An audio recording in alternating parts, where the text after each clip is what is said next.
भाजपमध्ये खांदेपालट होण्याची शक्यता आहे। भाजप प्रदेशाध्यक्ष बावनकुळे यांना नव्या मंत्रिमंडळामध्ये स्थान मिळण्याची शक्यता आहे। त्यामुळे त्यांच्या जागी आता प्रदेशाध्यक्ष नेमकं कोण होणार तेही बघावं लागेल।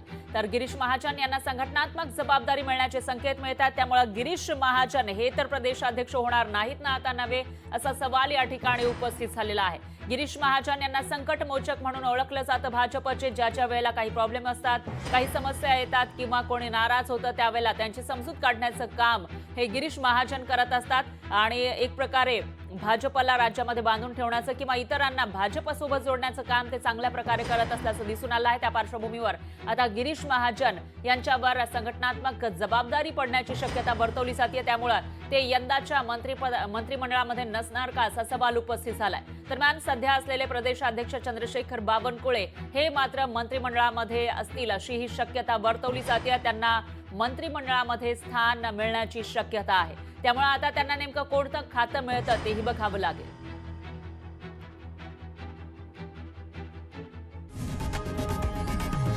लोकशाही मराठी ऐका, पहा, जागरूक रहा।